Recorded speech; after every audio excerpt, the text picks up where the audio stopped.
Okay. അപ്പം എന്റെ emergency ഡ്യൂട്ടിയുടെ ദിവസമായിരുന്നു. അപ്പോൾ കുറച്ച് ആൾക്കാർ കൂടിയിട്ട് ഒരു കുട്ടീനെ കൊണ്ട് വന്നു. ഒരു വയസ്സ് പ്രായമുള്ള ഒരു കുഞ്ഞിനെ കൊണ്ടാണ് വന്നത്.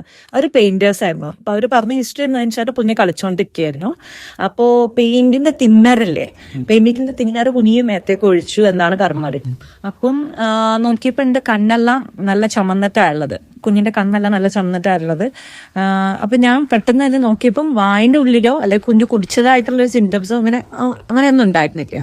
അപ്പൊ വേഗം തന്നെ ആയപ്പോ ഇങ്ങനെ നല്ലപോലെ സലൈൻ വാഷ് കൊടുത്തു. കുഞ്ഞിന്റെ ക്ലോത്ത്സ് എല്ലാം മാറ്റിയിട്ട് എക്സ്പോസ്ഡ്, അതായത് എവിടെയൊക്കെ കറോസിൻ പറ്റിയിട്ടുണ്ടോ അല്ലെങ്കിൽ തിന്നർ പറ്റിയിട്ടുണ്ടോ ആ ഭാഗം, ആ സ്കിന്നർ, ആ ഡ്രസ്സെല്ലാം മാറ്റിയിട്ട് ഞാൻ നന്നായിട്ട് കുളിപ്പിച്ചു. എന്റെ കണ്ണെല്ലാം നന്നായിട്ട് വാഷ് ചെയ്തു, സലൈൻ വാഷ് കൊടുത്ത് ഒരു 10-15 മിനിറ്റോളം ആ കോണ്ടാക്ട് എവിടേക്കാണ് കെറോസിൻ അല്ലെങ്കിൽ ഈ തിന്നർ വീണത് ആ ഭാഗം നന്നായിട്ട് കഴുകി. കാരണം സ്കിന്നിൽ നിന്ന് നന്നായിട്ട് അബ്സോർബ് ചെയ്യും. അപ്പൊ അതിനെ കൊണ്ട് ആ എവിടേക്കാണ് എക്സ്പോസ്ഡ് ആയിട്ടുള്ള അതൊക്കെ മാറ്റി സ്കിന്ന് നന്നായി കഴുകിച്ച് കണ്ണിലായിരുന്നു കൂടുതലായിട്ടുണ്ടായിരുന്നു. അപ്പൊ കണ്ണ് നന്നായി വാഷ് കൊടുത്തു. 10-15 മിനിറ്റ്സ് നോർമൽ സലൈൻ വെച്ചിട്ട് വാഷ് കൊടുത്തു. അതിനുശേഷം പിന്നെ കുട്ടിനെ ഒബ്സർവ് ചെയ്തു. PICUലായിരുന്നു കുട്ടി.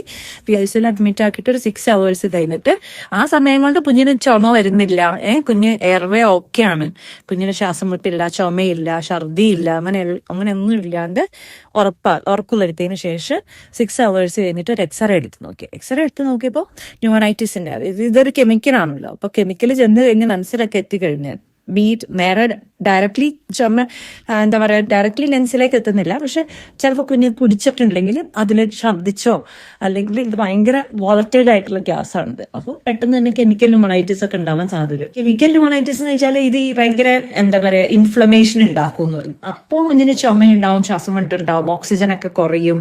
അതിപ്പോൾ ഇല്ലാന്നുണ്ടെങ്കിൽ 6 hours എക്സ്റേ കഴിഞ്ഞ് നോർമൽ ആണെന്നുണ്ടെങ്കിൽ കുഞ്ഞിന് ഡിസ്ചാർജ് ആവും. ഈ കേസിൽ നോർമൽ ആയിരുന്നു, ഫീവർ ഒന്നും ഉണ്ടായിരുന്നില്ല, പനിയൊന്നും ഉണ്ടായിരുന്നില്ല, ചുമ ഉണ്ടായിരുന്നില്ല, ശ്വാസം മുട്ടൊന്നും ഉണ്ടായിരുന്നില്ല, എക്സ്റേ നോർമൽ. വീട്ടിൽ നിന്ന് ചെയ്യേണ്ട കാര്യം എന്ന് വെച്ചാൽ കുഞ്ഞിന്റെ മേത്ത് എവിടേക്ക് എക്സ്പോസ് ആയിട്ടുള്ള ആ ഇത് നന്നായി കഴുകുക.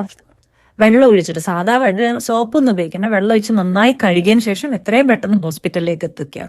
അത് മാത്രമാണ് ചെയ്യണം. അതല്ലാണ്ട് കുഞ്ഞിനെ വായിലിട്ട് കൈയിട്ട് ശബ്ദിപ്പിക്കുകയോ അങ്ങനെയൊന്നും ചെയ്യാൻ പാടില്ല. പിന്നെ ചിലവര് ചാക്കോളെല്ലാം കൊടുക്കാറുണ്ട്, കരിയൊക്കെ പെട്ടെന്ന് കൊടുക്കാറുണ്ട്. പിന്നെ അങ്ങനെയൊന്നും ചെയ്യാൻ പാടില്ല. അതൊക്കെ ഭയങ്കര കൂടി പ്രശ്നമാണ് ഉണ്ടാക്കുക.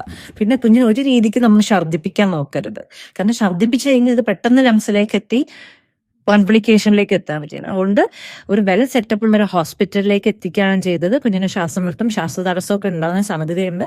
വേഗം തന്നെ ഹോസ്പിറ്റലിലേക്ക് എത്തി. ഈ 6 മണിക്കൂർ കഴിഞ്ഞിട്ടുള്ള എക്സ്റേ നോർമൽ ആണെങ്കിൽ കൂടിയും 24 മണിക്കൂർ നമ്മൾ കുഞ്ഞിനെ വീട്ടിൽ ഒബ്സർവ് ചെയ്യാം. കാരണം എന്താ വെച്ചാൽ അതിനിടയ്ക്ക് കുഞ്ഞിന് പനിയോ ശ്വാസം മുട്ടോ ചുമയോ എന്തെങ്കിലും വന്നിട്ടുണ്ടെങ്കിൽ പെട്ടെന്ന് ഹോസ്പിറ്റൽ. ബേസിക്കലി കെറോസിൻ പോയിസണിങ് ഭയങ്കര കോമൺ ആണ്. കാരണം എന്താ വെച്ചാൽ അതിന്റെ ഒരു അട്രാക്റ്റീവ് കളറും അതിന്റെ സ്മെല്ല് ഒക്കെ കുഞ്ഞുങ്ങളെ ഭയങ്കര ഒരു ടോഡ്ലർ ഏജ് ഗ്രൂപ്പിലാണ് ഇത് മെയിൻ ആയിട്ട് കാണുന്നത്. 1 to 3 years കുട്ടികളിലാണ് ഇത് കാണുന്നത്. ഈ ഏജ് ഗ്രൂപ്പിൽ ഭയങ്കര കോഷ്യസ് ആയിട്ട് നമ്മൾ നോക്കേണ്ട സമയമാണ്. ഭയങ്കര എന്താ പറയാ ഓടിച്ചാടി നടക്കുന്ന, എല്ലാം കൈ കിട്ടുന്ന എല്ലാം ട്രൈ ചെയ്യുന്ന ഒരു സമയമാണ്.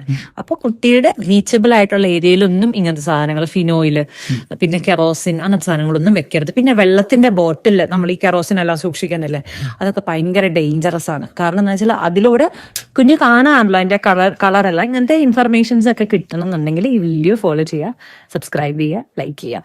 എന്തെങ്കിലും സംശയം ഉണ്ടെങ്കിൽ കമന്റ് ചെയ്യുക. Thank you.